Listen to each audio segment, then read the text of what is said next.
कभी कभी जिंदगी बदलने के लिए करोड़ों रुपए नहीं, बल्कि एक छोटी सी चीज काफी होती है। आज मैं आपको एक ऐसी कहानी सुनाने जा रहा हूँ जिसमें एक अधूरी किताब ने एक इंसान को सड़क से उठाकर करोड़पति बना दिया। यह कहानी है राहुल की। राहुल एक साधारण सा लड़का, एक छोटा सा कस्बा, टूटा हुआ मकान और घर के कोने में रखा पुराना सा ट्रंक जिसमें बस कुछ पुराने कपड़े और यादें थीं। घर की हालत इतनी खराब कि रोज का खाना जुटाना भी मुश्किल हो। उसके पिता एक छोटी नौकरी करते थे जो अब छूट चुकी थी। माँ घर का काम करती थी, लेकिन उनके चेहरे पर हमेशा चिंता की लकीरें होती थीं। राहुल की उम्र 25 साल थी, लेकिन अब तक कोई स्थायी नौकरी नहीं। कभी दुकान में हेल्पर, कभी मजदूरी, लेकिन स्थिर कुछ नहीं। ऊपर से दोस्तों और रिश्तेदारों के ताने, तेरे बस का कुछ नहीं है, कुछ तो कर ले जिंदगी में। हर सुबह उठना उसके लिए एक जंग जीतने जैसा था। एक दिन राहुल किसी काम से बाजार गया था। गर्मी का दिन था, धूप तेज थी और वो पसीने से तरबतर एक पेड़ के नीचे थोड़ी देर आराम करने बैठा। तभी उसकी नजर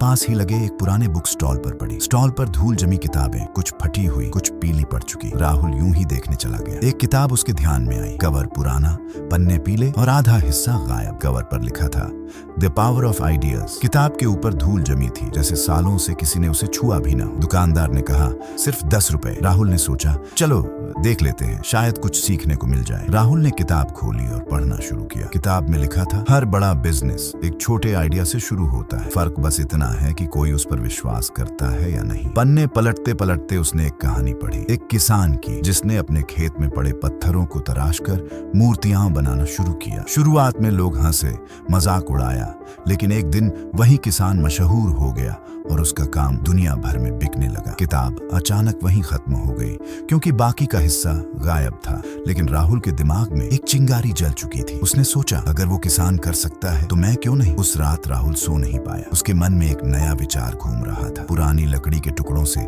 सजावटी सामान बनाना। उसने तय किया कि वह घर में पड़े बेकार लकड़ी के टुकड़े इकट्ठे करेगा और उनसे कुछ सुंदर चीजें बनाएगा। शुरुआत आसान नहीं थी। पड़ोसी हंसते, लकड़ी के खिलौने बेचकर करोड़पति बनेगा। लेकिन राहुल ने हार नहीं मानी। उसने एक एक पीस मेहनत से बनाया, उसकी फोटो खींची और इंटरनेट पर डाल दी। पहले दिन एक भी ऑर्डर नहीं आया। पहला हफ्ता बीता, तब जाकर एक ऑर्डर मिला। कीमत बस 200 रुपए। लेकिन राहुल के लिए वो ऑर्डर लाखों का था, क्योंकि वो उसकी मेहनत की पहली कमाई थी। धीरे धीरे ऑर्डर आने लगे। लोग राहुल के डिजाइन पसंद करने लगे। उसने नए नए आइडियाज अपनाए, अलग अलग डिजाइन बनाए। 3 महीने में उसने इतना कमा लिया कि घर का कर्ज चुका सका। 1 साल बाद उसका बिजनेस देश के 10 बड़े ई-कॉमर्स प्लेटफॉर्म पर आ चुका था। एक दिन राहुल उसी पुराने बुक स्टॉल पर लौटा। उसने दुकानदार को 500 रुपए दिए और मुस्कुराकर कहा, आपको पता है, आपने मुझे सिर्फ एक किताब नहीं बेची, आपने मेरी जिंदगी बदल दी। दोस्तों, जिंदगी में जरूरी नहीं कि आपके पास सब कुछ। कभी कभी एक अधूरी चीज ही आपकी जिंदगी को पूरा बना दे। बस आपको उस पर यकीन करना होता है और कदम आगे बढ़ा